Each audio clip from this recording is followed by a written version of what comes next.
Segala hormat, puji, kemuliaan kami naikkan kepadamu. Kami rindukan kekudusan-Mu, kuasa-Mu nyata di tempat ini. Allah Roh Kudus, hadirlah, tarik kami untuk semakin melekat, mendekat kepada Tuhan Yesus. Hanya Engkaulah pengharapan kami Tuhan. Hanya Engkau sumber kekuatan bagi setiap kami. Sehingga di tempat ini kami percaya yang datang pasti dipulihkan Tuhan. Yang datang yang sakit sembuh dalam nama Yesus. Bahkan segala kuasa kegelapan dipatahkan dengan kuasa-Mu yang ajaib. Sehingga kami akan mengalami lawatan pemulihan di tempat ini. Berbicara melalui firman-Mu. Segala roh intimidasi yang berusaha menghalangi kami mengerti firman, kami patahkan dalam nama Yesus. Setan kami perintahkan mundur, pergi jauh dari tempat ini. Terima kasih Bapa. Biarlah Tuhan yang berbicara, bukan manusia saat ini. Terpujilah nama-Mu di dalam satu nama yang kudus, nama Tuhan Yesus. Bapak Ibu semua yang siap diberkati Tuhan, mari bersama-sama kita katakan amin, amin. Tepuk tangannya sekali lagi buat Tuhan kita. Puji Tuhan. Silakan duduk saudaraku. Haleluya. Shalom Tiberias. Lebih semangat, shalom. Apa kabar semuanya? Luar biasa. Baik, sama-sama buka Alkitab kita, Injil Lukas pasal 16 ayat yang ke-10. Lukas 16 ayat yang ke-10. Satu ayat saja kita baca yang keras sama-sama Bapak Ibu. 2, 1.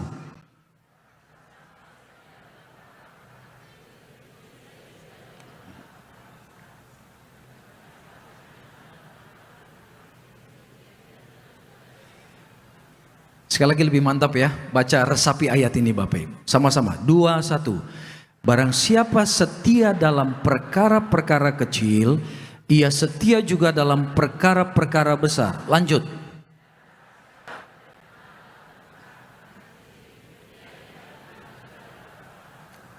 Haleluya.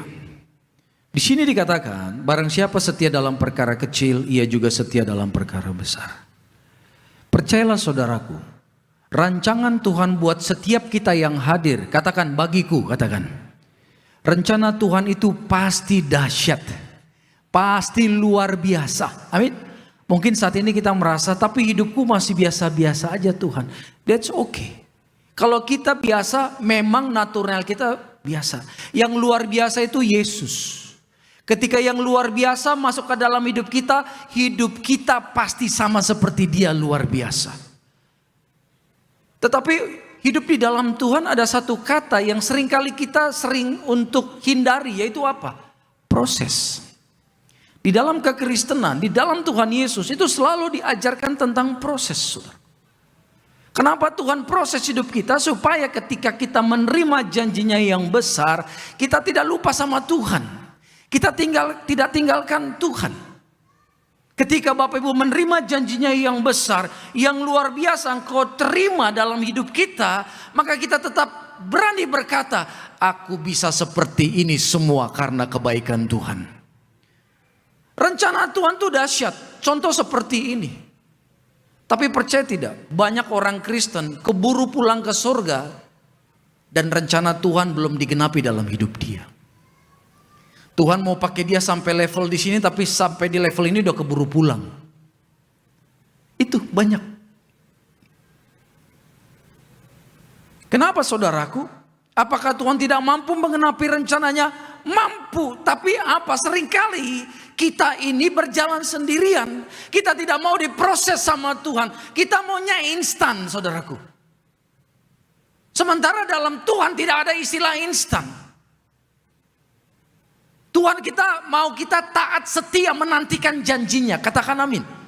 Tuhan mau kita punya kualitas seperti Dia. Itulah sebabnya dikatakan begini. Barang siapa setia dalam perkara kecil, ia setia juga dalam perkara yang besar.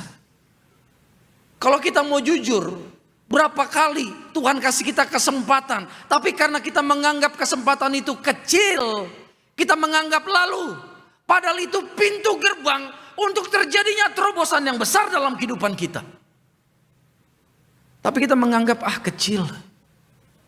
Level saya bukan di situ lagi. Jangan saudara.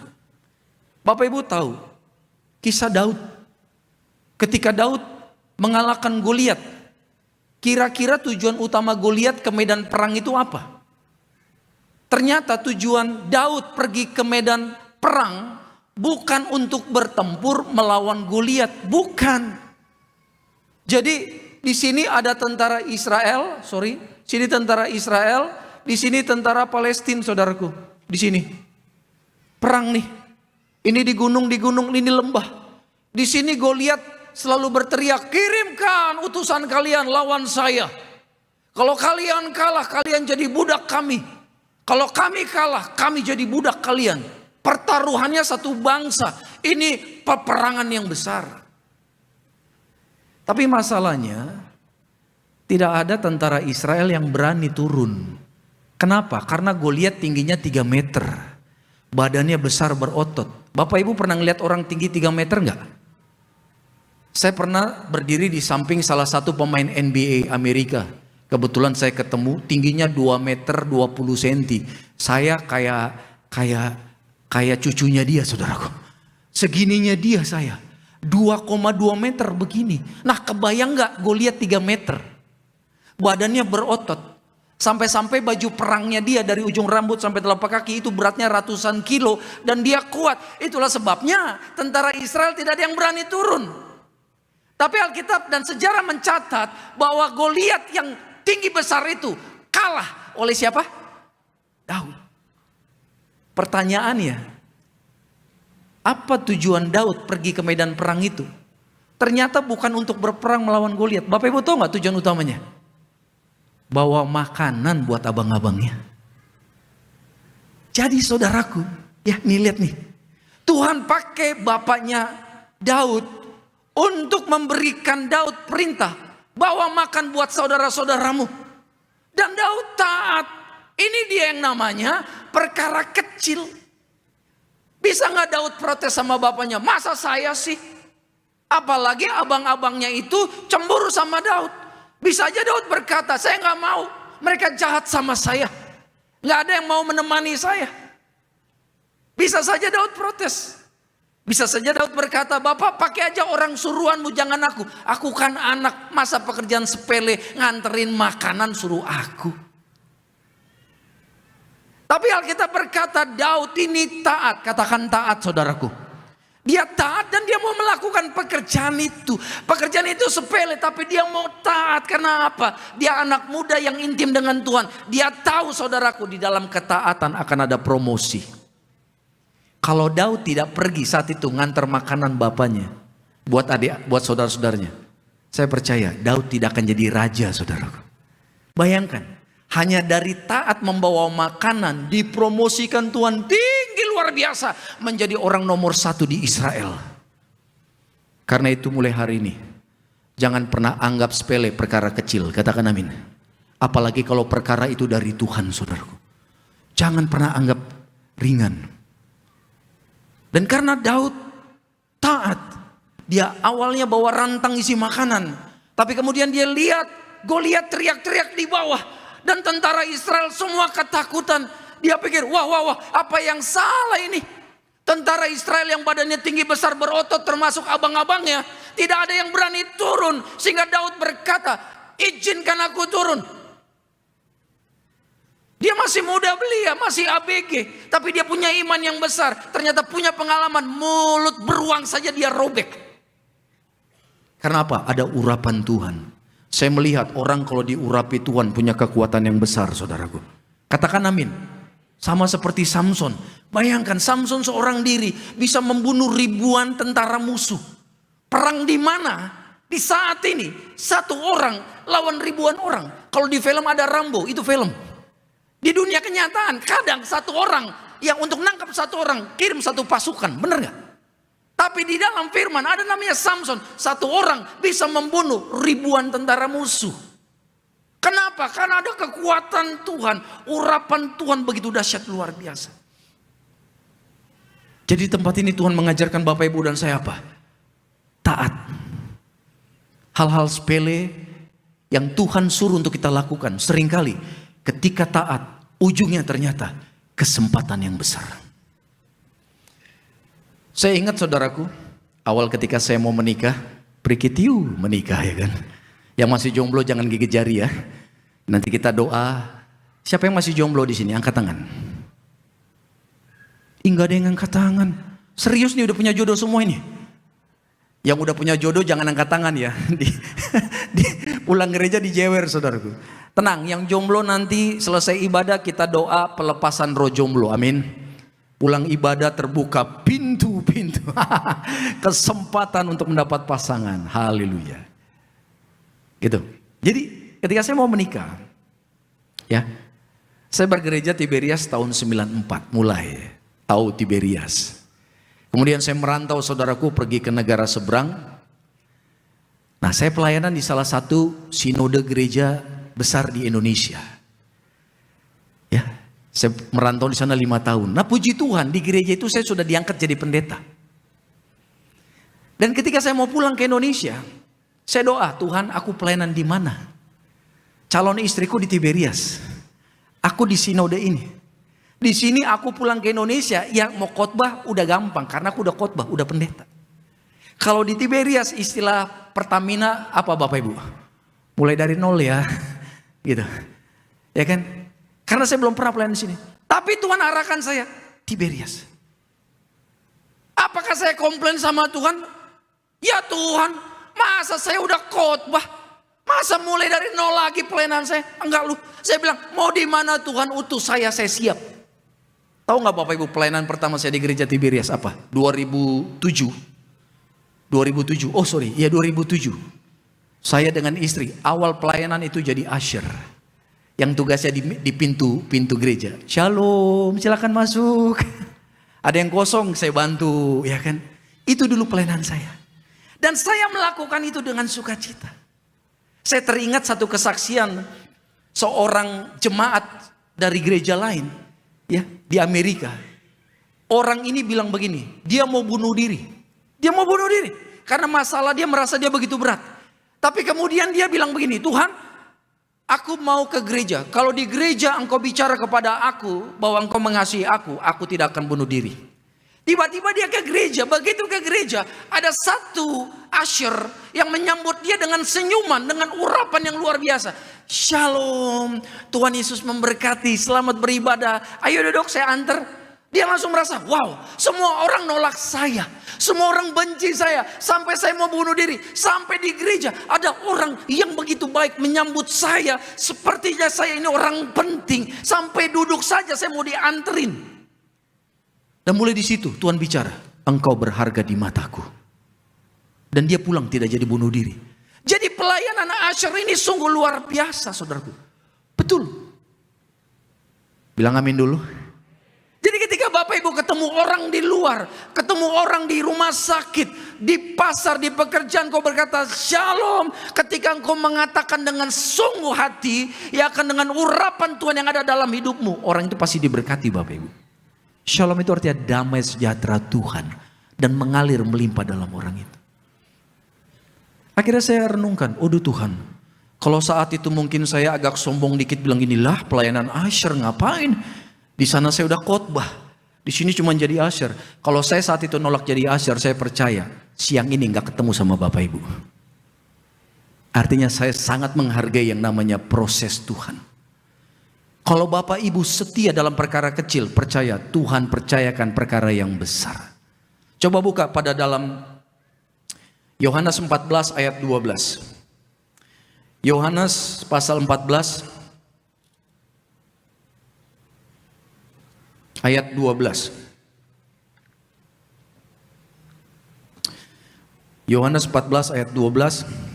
Kita baca yang keras sama-sama Bapak Ibu. 2, 1.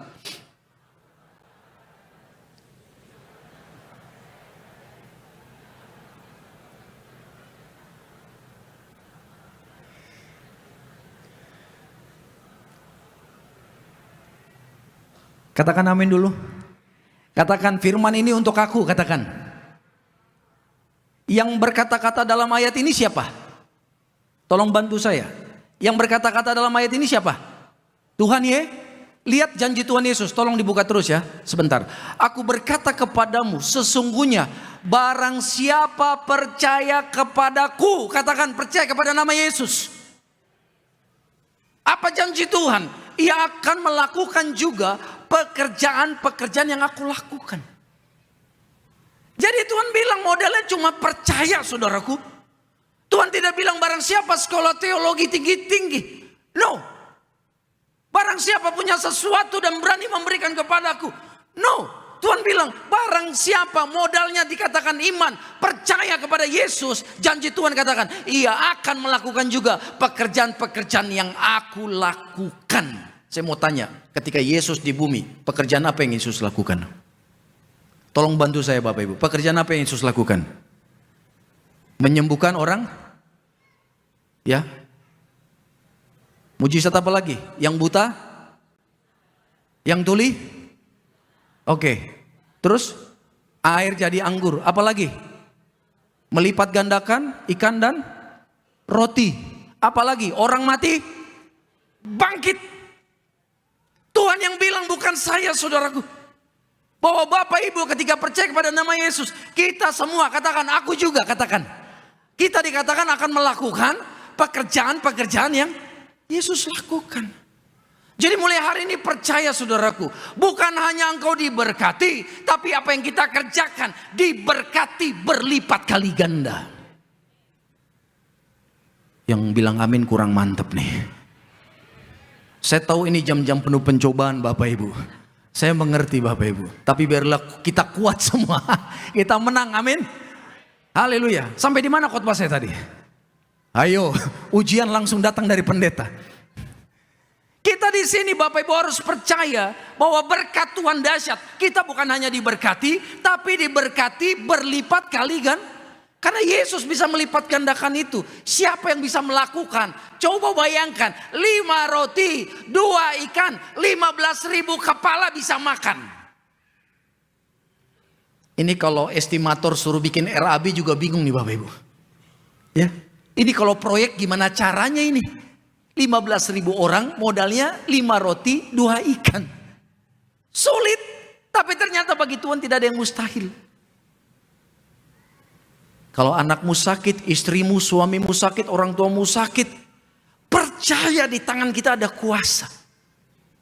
Percaya kau tumpangkan tangan, mereka disembuhkan Tuhan. Nggak ada yang bilang amin Bapak Ibu. Oh Tuhan Yesus tolong ya kan. Kayaknya saya harus khotbah dalam bahasa Batak baru ngerti ya. Ya kan? Bapak Ibu harus percaya. Kau tumpang tangan pada istrimu yang sakit, anakmu yang sakit, suamimu yang sakit, Tuhan sembuhkan dalam nama Yesus. Tepuk tangan yang meriah buat Tuhan kita. Apalagi Tuhan sudah kasih sarana yang besar, minyak dan anggur tersedia di rumah kita. Pakai itu saudaraku. Pakai, nikmati mujizat. Karena itu janji Tuhan. Kadang ngebayangin ini aja kayaknya bener gak sih ya? Kita bisa melakukan apa yang Yesus lakukan. Bahkan coba tolong buka lagi ayat itu yuk sekali lagi. Bahkan ada yang lebih fantastis. Tuhan bilang begini. Bahkan apa? Pekerjaan-pekerjaan yang lebih besar daripada itu. Yang pertama aja nerimanya deg-degan. Apalagi Tuhan bilang pekerjaan yang lebih besar dari yang Yesus lakukan. Nah, dulu saya gak ngerti ayat ini. Kira-kira Bapak Ibu ada yang tahu nggak apa arti ayat ini? Pekerjaan yang lebih besar dari yang Yesus lakukan kita akan lakukan. Ada yang ngerti? Belum ngerti? Ngerti atau belum? Saya kasih waktu 2 jam, tolong diskusi saudaraku. Diskusi coba. Jadi kalau baca Alkitab nggak ngerti, tanya sama Tuhan. Nanti Tuhan singkapkan. Ternyata kata-kata lebih besar ini artinya bukan secara kualitas. Karena percayalah, tidak ada yang kuasanya melebihi nama Yesus. Katakan amin. Amin. Roh yang di dalam kita tuh roh Tuhan. Kita nggak mungkin lebih besar dari Tuhan. Tapi pekerjaan lebih besar artinya apa? Secara kuantitas. Jumlahnya bisa lebih banyak dari yang Yesus kerjakan. Kenapa bisa lebih banyak? Karena Yesus pelayanan di dunia cuma 3,5 tahun. Kita bisa puluhan tahun saudaraku. Makanya tiap hari percaya ada mujizat dalam hidup kita. Amin Bapak Ibu. Percaya tiap hari hidup kita ada mujizat. Tepuk tangan dulu yang meriah buat Tuhan Yesus.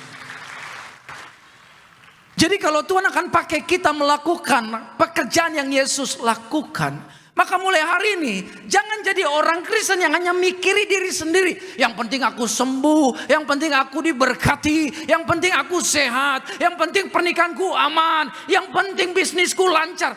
Jangan punya hati melihat pergumulan orang lain supaya kuasa itu bekerja dalam hidup Bapak Ibu.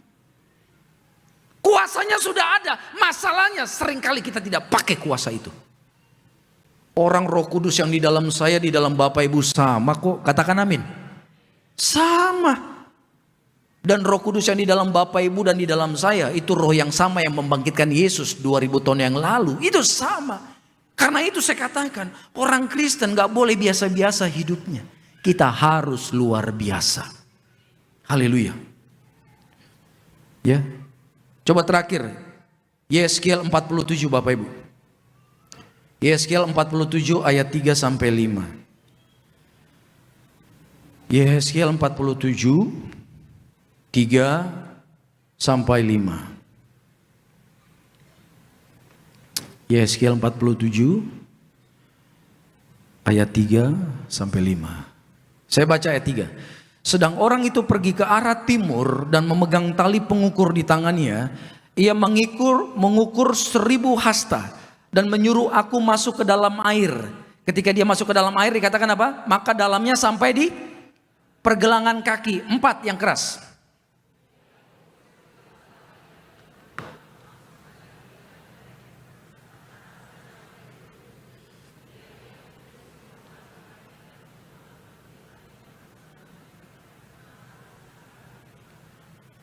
Lima sama-sama.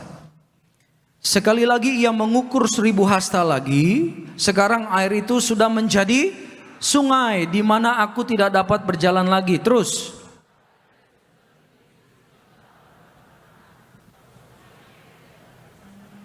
Nah ini dia. Ketika Roh Kudus ada di dalam Bapak Ibu, nanti Roh Kudus akan menarik kita untuk dekat dengan Tuhan. Kita ditarik oleh Tuhan. Dekat dengan Yesus. Karena itu jangan kaget, begitu jadi anak Tuhan, hidup Bapak Ibu diizinkan masuk dalam proses. Kenapa harus diproses? Kita ini dibersihkan. Banyak karakter yang penuh dosa dalam hidup kita. Banyak kebiasaan-kebiasaan masa lalu yang sudah terbentuk itu karena dosa. Nah kita harus dibentuk sama Tuhan. Yang tadinya kita mudah pemarah, sulit mengampuni, ya egois. Kemudian kita mudah dendam, mudah sakit hati. Nah ini harus dicabut satu-satu nih. Harus dicabut. Makanya kita dibersihkan. Banyak orang bilang dulu kok belum jadi anak Tuhan hidup saya biasa-biasa aja. Apa yang saya mau bisa saya dapat. Lah sekarang ikut Tuhan kenapa hidup saya begini. Jangan takut, jangan kecil hati, jangan marah sama Tuhan. Justru Tuhan baik, kita sedang dibersihkan saudaraku. Kenapa harus dibersihkan? Supaya Bapak Ibu bisa dipromosikan Tuhan. Tuhan gak sembarangan promosiin kita. Karena Tuhan tahu kalau kita main diangkat begitu aja di tempat yang tinggi kita bisa sombong lupain Tuhan. Tuhan mau karakter kita sudah seperti dia. Tuhan lihat sudah siap dipromosikan. Begitu engkau dipromosikan, kita akan punya karakter begini. Aku ada di posisi ini semua karena kebaikan Tuhan. Coba kalau kita dipromosikan tanpa dibersihkan sama Tuhan, apa yang terjadi? Aku di sini, aku hebat ternyata ya. Luar biasa aku ini. Pengaruhku hebat ternyata. Orang tunduk sama saya. Itu dia. Itu yang Tuhan benci. Itu karakter Lucifer. Kenapa Lucifer ditendang sama Tuhan dari surga? Karena itu, karakter itu. Tuhan tidak mau kita jatuh dalam hal yang sama. Katakan amin. Karena itu Tuhan dipoles, bersihkan kita. Ya, supaya karakter Yesus ada di kita. Makanya itu Bapak Ibu ditarik sama Roh Kudus. Enggak ditarik dipaksa langsung dekat, enggak. Tuhan tahu kapasitas kita. Kita ini terbatas, makanya itu pelan-pelan. Pelan-pelan. Makanya ini digambarkan, ada orang masuk ke air, wadah air. Pertama, air itu semata kaki. Kemudian dia jalan lebih dalam lagi. Kemudian air itu di mana? Di pinggang. Begitu masuk lebih dalam lagi dikatakan dia tidak bisa lagi berjalan. Dia harus berenang. Dalam hadirat Tuhan begitu. Urapan Tuhan juga begitu. Saya doa mulai siang hari ini Bapak Ibu. Masuklah dalam wadah air itu, katakan amin. Kemudian mulai melangkah. Mungkin kau masih mulai dari awal, that's okay. Karena gak ada terlambat dalam Tuhan. Kita gak perlu balap-balapan cepet-cepetan dalam Tuhan. Di dalam Tuhan tidak ada persaingan, katakan amin. Kita ini dalam Tuhan keluarga, Bapak Ibu dan saya statusnya sama apa? Anak. Nah sebagai anak ada yang duluan, that's okay. Yang duluan gak boleh sombong. Yang sudah diurapi gak boleh sombong, berkata ya masih di awal. No, justru yang sudah di depan membantu teman-temannya yang baru mulai, berkata maju terus. Jangan kecil hatimu, percaya Tuhan tolong, Tuhan berkati. Aku sudah pernah di situ dan Tuhan menolong aku. Katakan amin. Keren ya jadi anak Tuhan ya. Bapak Ibu siap dipakai Tuhan? Siap dipromosikan? Saya doa mulai siang hari ini apa yang menjadi rencana Tuhan buat setiap kita akan tergenapi, terjadi dalam nama Tuhan Yesus. Tepuk tangan yang meriah buat Tuhan. Katakan haleluya. Puji Tuhan, tundukkan kepala kita. Terima kasih Bapa yang baik, kau dahsyat, kau luar biasa. Di tempat ini firman-Mu mengenyangkan roh kami. Kami diingatkan bahwa di dalam Tuhan ada satu proses yang indah, di mana kami dibersihkan dari segala yang jahat. Dan di dalam proses pembersihan ada promosi. Tuhan percayakan dalam perkara yang kecil, perkara yang biasa, tapi kemudian perkara yang lebih luar biasa lagi, dan tujuannya nama Tuhan dipermuliakan. Kalau saat ini kami akan bersatu dengan tubuh dan darah Tuhan Yesus, berkati setiap kami Tuhan. Terpujilah nama-Mu. Di dalam nama Tuhan Yesus kita yang sudah diberkati Tuhan, mari semua bersama-sama kita katakan amin, amin. Kita siapkan hati kita untuk menyatu dengan tubuh dan darah Tuhan Yesus. Kita bangkit berdiri bersama-sama pada siang hari ini. Tubuhmu dan darahmu tercurah bagi kami, menyucikan, menyembuhkan setiap hati. Sama-sama kita sambut tubuh dan darah Tuhan Yesus. Tubuhmu dan darahmu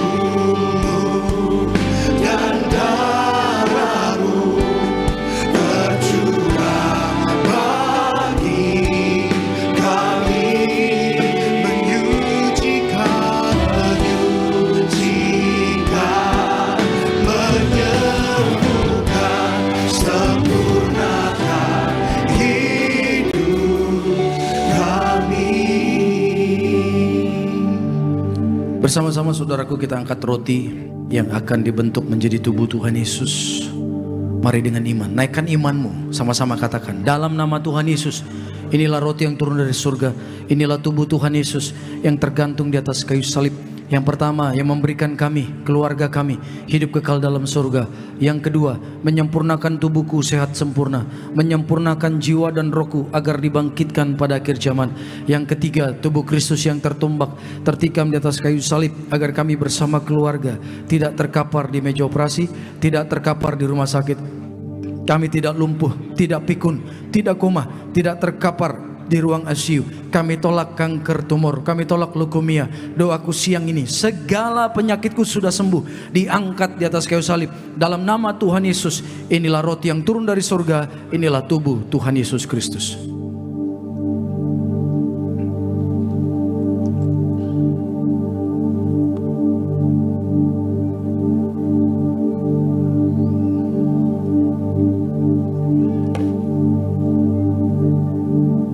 Angkat anggur yang akan dibentuk menjadi darah Tuhan Yesus. Bersama-sama sekali lagi dalam nama Tuhan Yesus. Inilah darah Tuhan Yesus yang tertumpah di atas kayu salib sebagai perjanjian yang baru dan yang kekal. Yang pertama, kami bertobat, menolak setiap dosa, menolak setan-setan dan perbuatannya. Keluarga kami, keluarga yang kudus, kami menolak perzinahan, percabulan, kami menolak poligami, poliandri, kami menolak perceraian, mulut diurapi penuh kuasa, tidak berdusta. Kami tolak fitnah atas keluargaku dan gereja. Yang kedua, oleh darah domba Allah kami menjadi warga surga, punya rumah di bumi dan di surga. Yang ketiga, oleh bilur-bilur Tuhan Yesus, mulai siang ini dari ujung rambut sampai telapak kaki sehat sempurna, tidak sakit kepala, tidak migrain, tidak vertigo. Kami tolak kanker tumor, kami tolak kistamium, kami tolak pisau operasi, kami tolak pendarahan, tekanan darahku normal, jantung sehat, tidak penyumbatan. Kami tolak sakit paru-paru, kami tolak sakit liver, kami tolak sakit ginjal, kami tolak diabetes, hepatitis. Darah Kristus membalut dan menyembuhkan segala penyakitku. Doa, sebutkan sakit. Minta sama Tuhan apa yang Bapak Ibu perlukan. Percaya Tuhan dengar dan Tuhan kabulkan.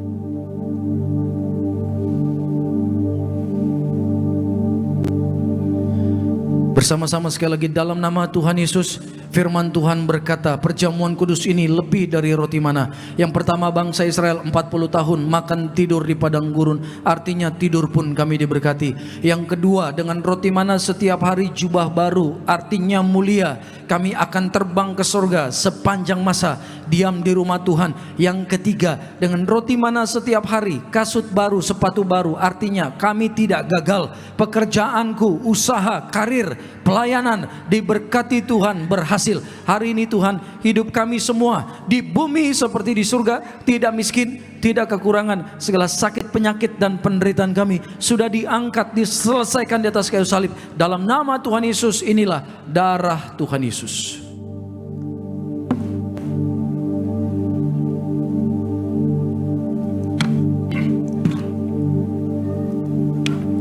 Haleluya, terpujilah nama Tuhan Yesus. Sama-sama saudara, setiap kita yang telah terima tubuh darah Tuhan Yesus, kembali kita menaikkan syukur buat tubuh dan darah Tuhan Yesus. Tubuhmu Yesus menyembuhkanku, darahmu Yesus menyucikanku, ku jadi baru karena kasih-Mu. Haleluya.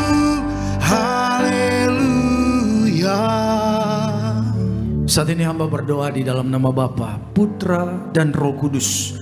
Setiap minyak yang ada di tangan kami Tuhan, biarlah Tuhan urapi dengan kuasa tangan-Mu dari surga, agar setiap tetes menyatakan kuasa kemuliaan-Mu. Ada kuasa kesembuhan, ada kuasa kelepasan, dan ada kuasa berkat. Di dalam nama Tuhan Yesus, inilah minyak-Mu yang kudus, inilah minyak urapan yang kudus, ini minyak urapan yang kudus. Bapak Ibu yang mau didoakan bisa maju nanti setelah kita doa syafaat, tundukkan kepala kita. Dalam nama Tuhan Yesus. Dalam nama Tuhan Yesus. Allah Roh Kudus, tarik kami dekat dengan Kau. Kami mau lebih serius dengan Tuhan.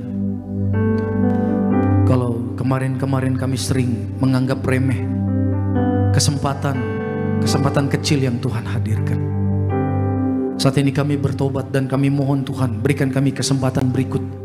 Kami mau taat, sebesar apapun kesempatan itu kami mau melakukan untuk memuliakan Tuhan, karena kami percaya di dalam kesetiaan terhadap perkara kecil Tuhan akan berikan, percayakan perkara-perkara yang besar. Hidup kami untuk kemuliaan nama-Mu Tuhan. Selama kami di bumi, kami rindu menyenangkan hati Tuhan. Mari Tuhan, dalam nama Tuhan Yesus, urapan-Mu yang besar terjadi, mengalir dalam nama Yesus. Janji Tuhan yang berkata kami akan melakukan pekerjaan-pekerjaan yang Yesus lakukan, bahkan pekerjaan-pekerjaan yang lebih besar, terjadi dalam nama Yesus. Terima kuasa itu, terima, bangkitkan imanmu. Perkataan Yesus digenapi dalam hidup kita, terjadi. Horabaya sikirabaya rabaya, kirabaya rabaya rabaya rabaya rabaya sikirababa papa papa papa, kurabaya sikite papa papa papa papa sikirabaya rabaya. Horasande nana sokurabaya sekiraba, horabaya seda dada dada, kurabaya rabaya rabaya rabaya. Segala roh keraguan, roh ketidakpercayaan saat ini hancur, patah dalam nama Yesus. Bangkitkan iman kami untuk meyakini, percaya perkataan itu tergenapi dalam hidup kami. Terima kasih Bapa, kami percaya yang sakit Tuhan sudah sembuhkan. Segala ikatan pasti hancur, pasti patah dalam nama Tuhan Yesus. Kuasa Tuhan memberkati pelayanan gereja Tiberias.